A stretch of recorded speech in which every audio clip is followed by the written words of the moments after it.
Hello and welcome to my first video in my series of videos about distress inks. Not quite sure how long this series is going to be yet, but I do know that I wanted to get started and to kind of show you some of the basics. So in this first video, I'll be talking to you about how I store my distress inks. And then in the next video, we will talk about getting started and the properties of the inks. So the first thing first of all, I have all of my distress inks here, and I usually keep these on a shelf near my desk. I have these organized. I'll flip them on their sides so you can see.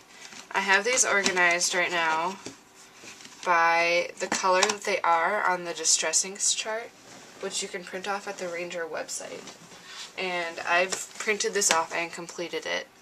So you can see here, I just punched a piece of white cardstock using a square punch and colored it using the distress ink. So I have them in this order right now. So this is this row, this is this row, and so on and so forth. And I think that's how I will end up permanently storing them.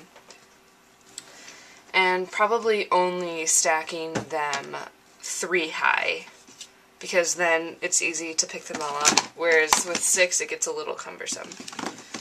So we have my distress inks, and so I have these all laid out. These are all 36 of the colors, and I mean I have been acquiring these over about 2 years, so don't think that you have to go crazy and just go out and buy every color.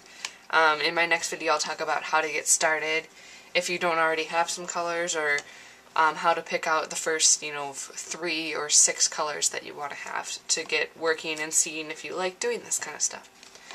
So I also want to show you here. So I have all my distress inks, and that's how I organize them by color. Just kind of let Tim Holtz decide for me. But it works pretty well because it's in rainbow order. And then I want to show you, so I have this side. This is the dried marigold, for example.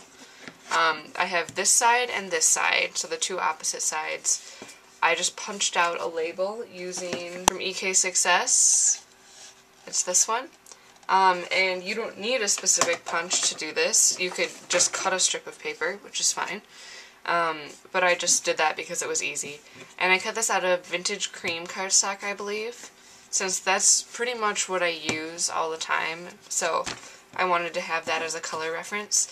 And that way, when they're stacked up, you can see the color, what it actually is.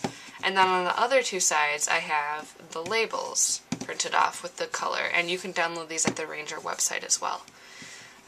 So pretty much, I usually display them on kind of tilted, like this, so you can see the color and the name. So if I'm looking for just a color, I can look at it by color. If I'm looking for just the name, I can find it by name. So that's pretty much how I do that. And I found that that system works really well for me, because just having the names wasn't quite good enough for me because I need to see the color. I'm a very visual person.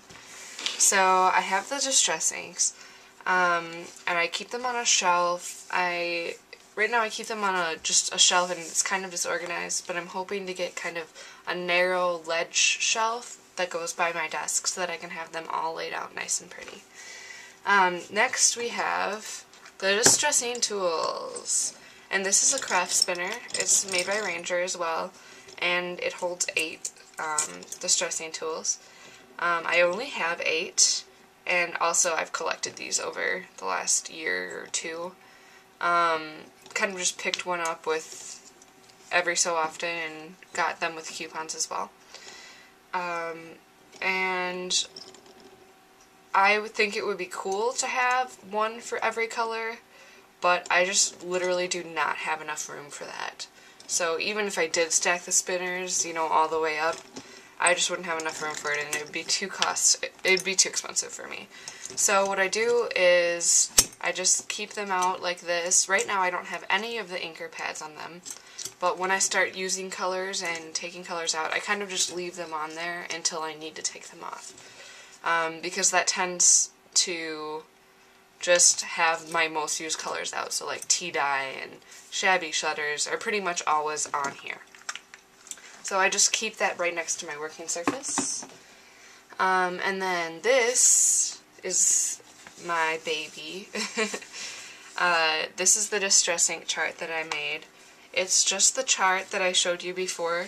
I made it bigger, and I just took the version on the Ranger site and made it bigger in Photoshop or in Adobe Illustrator. I actually have the PDF on my blog if you want to download this, and I made it perfect sized to hold the Distress Ink foams. And yeah, so you can visit my blog. I'll have the link in the sub bar as well to download that chart and then just print it out. It's just printed on 4 pieces of paper, just regular type paper. Actually, well, this is just cardstock. Just regular cardstock. I cut them out, pieced them together, and then put them on a piece of crescent board, which is basically like poster board. And that way it's nice and sturdy. And then I have just a hole here I punch with my Crop-A-Dile, and it just hangs on the wall. And then for each foam I have a little square of Velcro, which I adhered with glossy accents. But that doesn't really hold it very well. It holds it kind of well, but not well enough to use the Velcro and take it on and off. So I went through, and each one either has a brad or a staple through it. Obviously the staples are easier, but you can't reach all the way in. So I did brads for all the middle ones and staples for all the outside ones. And it works great, and you can just take them off and stick them back on, and they stay so organized. I don't have to dig for them. Oh, also another thing. I also have the initials, so Scattered Straw SS, and I also wrote yellow on there. You can tell after you've used the foam several times what color it is pretty well, but it's easy to be able to match. So SS Shabby Shutters. There's a couple of things that overlap, like the Scattered Straw and the Shabby Shutters and Stormy Sky. But other than that, there aren't too many with the same initials. So we have Wild Honey, WH, you get the picture.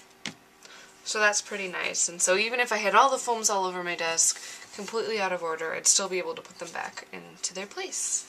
So I just have that hanging right next to my desk.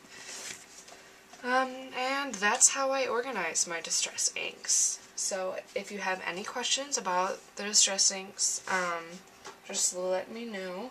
Oh, also, when you're looking to buy Distress Inks, I recommend starting with, for places to look for them, to buy them. You can buy this spinner at Simon Says Stamp. I believe it's the only place that I'm familiar with that sells it, and Simon Says Stamp is a great store, and it retails for $20. I bought mine at Archivers, I believe, because I had never seen it in person, so when I saw it at Archivers I was just like, oh my gosh, I need this.